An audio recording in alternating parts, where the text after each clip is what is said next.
How is you kamag-anak? Aba, ay ganari nga ay nagje-jerk ang aking sasakyan. Tingnan nyo yung RPM.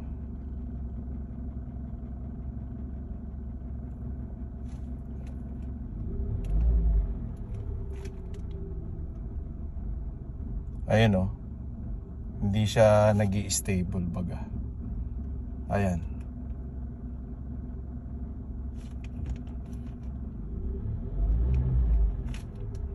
Pagmasdan nyo maigi. Ayun o. Yung pimipitik-pitik na ganyan. Sabi ko yun, nako, ari kaya ay spark plug o ignition coil.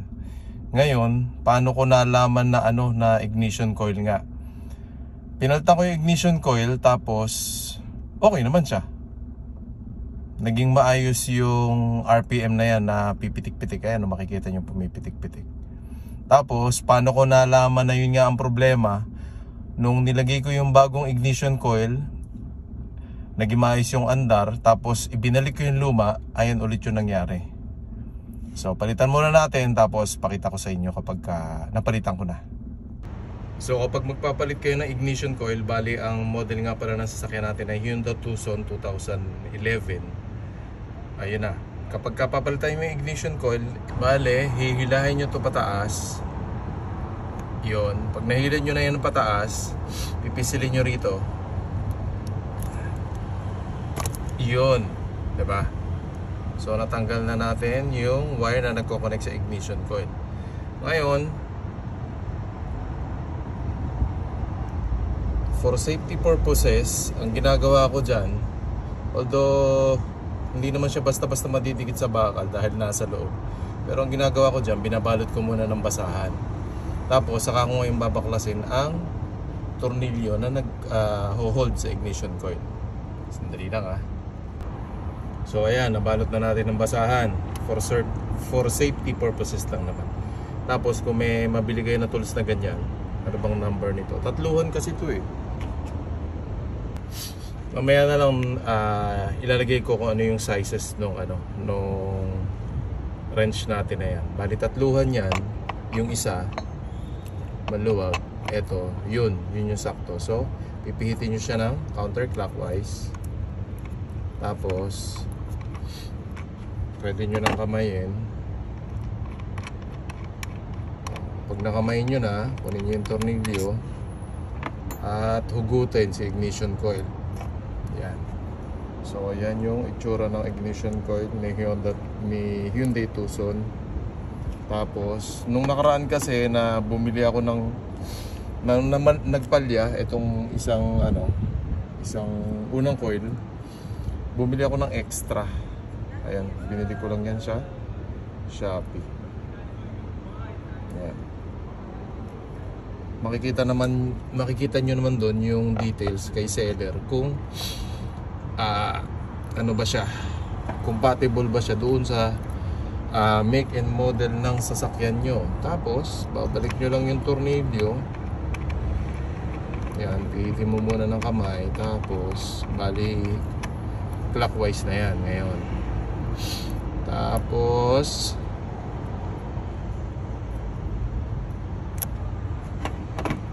higpitan natin. Yung tamang higpit lang, huwag nyo sosobrahan yung higpit. Yan, pakiramdaman nyo kung mukha nito. Kung pinalitan ko yan noon. Yung iba, titingnan na rin natin kung mahigpit ba. Mahigpit naman siya. Tapos yan.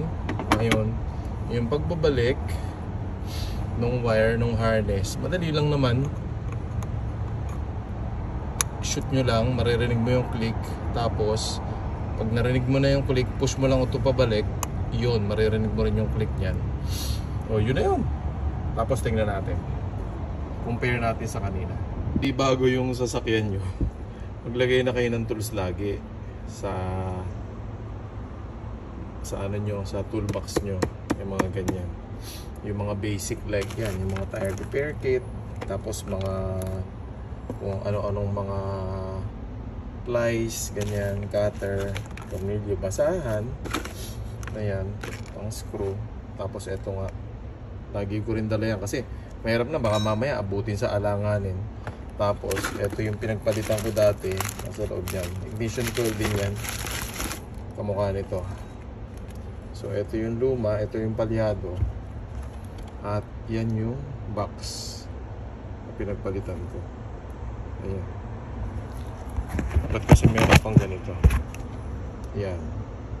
Okay. Yan yung detalye ng ignition coil na binili natin. Madali lang yan, mahanap niya sa Shopee o kaya sa Lazada. Tapos try na natin. Yun nga palang pinagpalitan yung ignition coil na pangit na, katulad nito, namamalya-malya na. Huwag nyo nang isama dun sa sa box nyo, sa toolbox nyo. Yung isa na medyo maganda pa, itinabigan muna. Pero ito, dispose na natin. Kasi magkikreate lang yan ng confusion, lalo na kung nasa alangan lugar kayo, tapos umaasa-asa ka na meron ka palang extra, yung pala wala. So dispose na natin yung luma natin coil. Okay, ayun, kamag-anak, paki-like na lang at paki-share kung may kakilala ka na lagi namang problema dyan sa ganitong klase ng hassle sa sasakyan. At kung magsasubscribe ka, malaki na rin na matutulong sa paglago ng ating channel na yan, at mas marami pa tayong masashare. So ayan na yung natatakpan ka tayo, Mike. So ayan na ngayon, nung mapalitan na natin na ignition coil, mas naging smooth na yung RPM. Ayan. Hindi na kanina, kamukha kanina napapalo-palo. So yun, ganun. Madali lang naman siya kasi importante rin na matutunan natin para pag inabot tayo sa mga alanganing lugar. Lalo na kung hindi naman bago yung sasakyan nyo, makakatulong kung meron kayong skills na or information kung paano mag-troubleshoot ng problema na sasakyan nyo. Okay? So yun, sana nakatulong sa inyo, kamag-anak. Salamat, bye. Face in your face. What the hell is going on down there?